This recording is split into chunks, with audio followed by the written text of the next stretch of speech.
47, 54. Sooner or later, it's one too many. And 68 is definitely too many.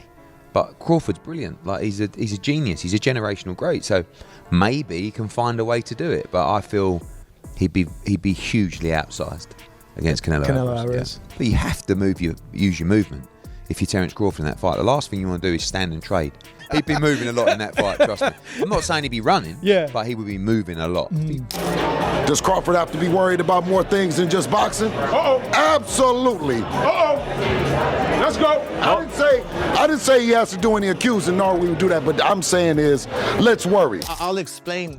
Me and Canelo, I promoted him for of course. 12 years. Started his career. You always say you made Canelo. Yeah, we did. I mean, we orchestrated his career and everything. But you had all the fighters at one time. In the world of boxing, few matchups stir the pot like the hypothetical yet dangerously possible showdown between Terence "Bud" Crawford and Saul Canelo Alvarez. On paper, it's a dream fight. Two legends, two very different styles, and two weight classes apart. But beneath the excitement lies a reality that can't be ignored. Canelo is a proven monster at 168 pounds and above, while Crawford's greatness has bloomed in lighter divisions. The difference in size, power, and experience at higher weights is not just a small hurdle. It could be the deciding factor. But that doesn't mean Crawford is out of the race. Let's dive into what the experts are saying, breaking down their insights one by one, and see whether this is a mission impossible or the ultimate legacy-defining moment. Shane Mosley. Well, with like all due respect to Shane Mosley, sure. he just said that Terence Crawford was going to get washed by Canelo. I don't think his word is really worth that much. Clarissa Shields made a bold move by defending Crawford and dismissing Shane Mosley's harsh prediction that Crawford would be washed by Canelo. Shields' statement is more than just support. It's a direct rebuttal to a former champion's critique, and it sets the tone for how polarizing this matchup is. What Shields is doing is shifting the narrative from one that assumes Crawford is overmatched to one that forces the world to consider that skill might eat size. Clarissa, a multi-division champion herself, understands what it means to climb weight classes and take risks. She knows that speed, precision, and adaptability can often trump raw power. Her stance shows that belief in Crawford isn't just emotional, it's technical. Shields represents the segment of the boxing world that sees this as more than a mismatch. They see it as a chance for a master technician like Crawford to carve history. Dismissing Mosley's harsh take also shows how divided the boxing community really is when it comes to this potential clash. Is it blind loyalty or sharp insight? Either way, Shields' defense of Crawford is a rallying cry for the underdog camp and a clear sign that not everyone thinks size tells the whole story. Fight. It's a super dangerous fight. Yeah. And like I said, my answer to that was my skin color, because I'm always riding for my people. I know. I'm riding for my people through thick in and thick out. Tony Harrison immediately paints the picture of just how dangerous this fight could be. Calling it super dangerous, Harrison reflects both his loyalty to Crawford and his concern for what lies ahead. When he mentions his skin color, it's a powerful moment, not just about race, but about community, pride, and standing by those who represent more than just talent in the ring. Harrison's words showcase the emotional weight this bout carries. It's about more than boxing. But even with that loyalty, he's brutally honest. Crawford is facing a mountain. Harrison understands that this isn't just any opponent. It's Canelo, a fighter who's operated at world champion levels in multiple heavier divisions with a granite chin, brutal body shots, and elite ring IQ. Harrison is torn between pride and realism, and that's what makes his take so authentic. He admits the danger yet honors Crawford's bravery. For fans and analysts alike, this duality matters. It proves the fight isn't simply a fantasy. It's a collision of greatness, and greatness never comes easy. Realistically, super fucking tough. It's a super fucking tough fight, but I like that the best fighter that I think in my generation is daring to be great. Against the greatest, there is to be great against. You know what I'm saying? Moving up, skipping a weight class, going into another weight class to fight the very best. Continuing on, Harrison emphasizes just how much he respects Crawford's decision to dare to be great. He praises the courage it takes to not just step up in weight, but to go straight into the lion's den. Most fighters would gradually ease into heavier divisions. Crawford, on the other hand, is looking to leapfrog weight classes and take on the face of super middleweight boxing. That's not confidence, it's audacity. Harrison recognizes that, even if the challenge is immense, it's also what separates legends from contenders. The idea of skipping divisions to to chase legacy fights is rare in today's boxing. Harrison's tone shifts here, not so much about the fight's risk, but the legacy it promises. If Crawford wins, he won't just be remembered as a multi-division champion. He'll be immortalized as the man who beat Canelo at his own game. Harrison puts into perspective how this isn't just about belts or paydays. It's about rewriting what's possible in boxing. And for that, Crawford earns his respect, even if the odds are stacked against him. My man, kudos to him. I love it. That's what being a fighter is about. Yeah. Taking those kind of chances. So. Yeah. He definitely got a tough out, but is it impossible to accomplish? It's not impossible. Tony Harrison continues with a powerful message about what it truly means to be a fighter. He gives Crawford full credit for taking such a massive gamble. In his words, this is exactly what boxing is about, taking risks that redefine careers. The kudos he offers aren't casual praise. They're the kind of respect reserved for fighters who chase greatness at personal risk. Harrison acknowledges the toughness of the fight, but emphasizes that it's not impossible. That word, impossible, hangs heavy over this matchup. Many see the size disparity and the physicality of Canelo as barriers too large to overcome. But Harrison reminds us that the greats are made in moments like this. Taking a fight that's not in your favor against someone heavier and more powerful is the stuff legends are built on. Crawford's confidence isn't reckless, it's calculated. And Harrison highlights that by pointing to the importance of will, skill, and heart over just physics. This section underscores the mentality it takes to attempt such a feat. And why, win or lose, Crawford earns a unique level of respect. Oh, he definitely slowing down. He's slowing down. You see that too? Oh yeah, he's slowing down. He don't throw as many combinations as he did 5 years ago. He more one-shot Charlie now. His feet moving is never been the best, but now it's definitely slower than it used to be.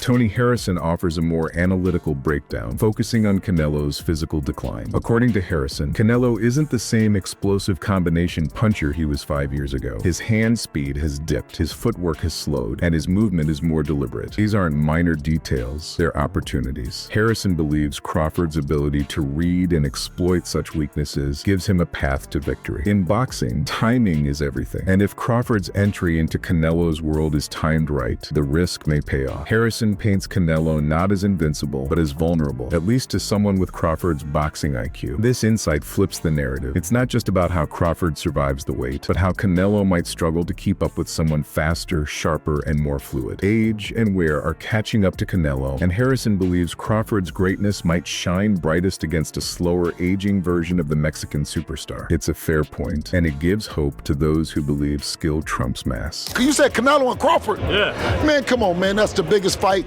you know what I mean, in boxing right now. Canelo and Crawford. Crawford stepping up. Man, it's so big, you got Muhammad over there saying something about it. That's how big it is. He came off the bench from the 60s, right, Muhammad? You go back in the 60s? Yeah, well, listen. Canelo is big. And shout out to Crawford stepping up. But Bill Haney takes the excitement to another level, calling Crawford versus Canelo the biggest fight in boxing right now. That statement isn't made lightly. In an era filled with hype matchups and crossover events, Haney sees this clash as pure legacy. His reference to Muhammad Ali watching from the metaphorical bench shows how deeply historical this fight feels. Crawford stepping up isn't just big, it's monumental. Haney acknowledges Canelo's size, nodding to the physical mountain Crawford is up against. But his real message is about the spectacle and significance. This isn't just two names in a ring, it's about eras, styles, and stories colliding. Haney applauds Crawford for daring to chase something that feels bigger than boxing itself. It's a sentiment that resonates with fans and historians alike. When two greats meet under extreme circumstances, history is written. And even if size becomes a deciding factor, Haney makes it clear, this is the fight the world will remember. does Crawford have to be worried about more things than just boxing? Absolutely. Let's go. I didn't say he has to do any accusing, nor we would do that, but I'm saying is, let's worry. In a cryptic yet telling statement, Bill shares a subtle concern surrounding Terence Crawford's potential bout with Canelo Alvarez. But does Crawford have to be worried about more things than just boxing? Absolutely, he says, followed by an emphatic, let's go. This comment invites deeper speculation, perhaps referring not only to Canelo's power and skill, but also to the politics, physical dangers, and unpredictable outcomes problems that come with such a blockbuster matchup. Bill doesn't accuse anyone of wrongdoing, but he hints that Crawford must prepare for more than just the punches inside the ring. The tone implies a cautionary tale that boxing at this level isn't always just about skill and athleticism. It's about navigating the layered machinery of the sport, promoters, judges, media narratives, and possibly even psychological gamesmanship. Bill's remarks reflect the awareness that, as great as Crawford is, stepping into the lion's den and Canelo's domain, as Bill puts it without saying it directly, this fight isn't just about the man in front of Crawford, it's about the forces around him. Boxy Hub sees this as the next level strategy. Crawford not only has to fight a legend, but also outthink a system designed to keep kings on their thrones. I'll explain. Me and Canelo, I promoted him for Right, of course. 12 years. Right. Started his career. You always say you made Canelo. Yeah, we did. I mean, we orchestrated his career and everything. You had all the fighters at one time. Oscar de la Hoya doesn't pull any punches when he talks about his fractured relationship with Canelo Alvarez. He begins with a statement loaded with emotion. I promoted him for 12 years, started his career. We orchestrated his career and everything. De la Hoya wants the world to know he was the architect behind Canelo's rise, the man who believed in him from the beginning and positioned him as a global icon. The phrase, "You always say you made Canelo," yeah, we did, shows the pride, but also the pain. For De La Hoya, this isn't just business, it's personal. He feels betrayed, like a father figure left behind by the very champion he helped create. And this backdrop matters, because when the potential Crawford versus Canelo showdown happens, De La Hoya's commentary carries emotional weight and historical context. This isn't just about boxing styles, it's about legacy, control, and who gets to write history. Oscar's bitterness is a reminder that in boxing, allegiances shift and loyalty is fleeting. And for fans, it adds drama beyond the ropes. If Canelo wins, he rewrites the final chapter of a legacy De La Hoya claims to have authored. If Crawford wins, it shifts power again, not just in the ring, but in the narrative of boxing itself. No, I actually called Canelo Okay. in rehab, and I told him, sorry, I'm in here. I can't make it. And he was like, I understand, and and we're gonna win, and Oscar de la Hoya delves deeper into the heartbreak with a raw, emotional account of how his relationship with Canelo deteriorated. Reflecting on the moment he called Canelo from rehab, de la Hoya says, "I actually called Canelo and told him, sorry, I'm in here. I can't make it." The response was supportive, but that's where the warmth seemed to end. "We're going to win," Canelo said, and that was it. For de la Hoya, this cold exchange was more than a missed event. It symbolized the end of an era. He doesn't know exactly where things went wrong, and that uncertainty haunts him. When de la Hoya speaks on Crawford versus Canelo, it's clear there's a deeply personal undercurrent, a man watching his former protege continue without him, perhaps even against his guidance. That emotional distance adds complexity to his critique and admiration. For Crawford, this moment also serves as a warning. Today's promoter can be tomorrow's memory. The business of boxing isn't always forgiving. Relationships that shape legacies can end with a single missed call. 47-54. Sooner or later, it's one too many. And 68 is definitely too many. But Crawford's brilliant. Like he's a genius. He's a generational great. So maybe he can find a way to do it. But I feel he'd be hugely outsized against Canelo Alvarez. Yeah. But you have to use your movement. If you're Terence Crawford in that fight, the last thing you want to do is stand and trade. He'd be moving a lot in that fight, trust me. I'm not saying he'd be running, but he would be moving a lot.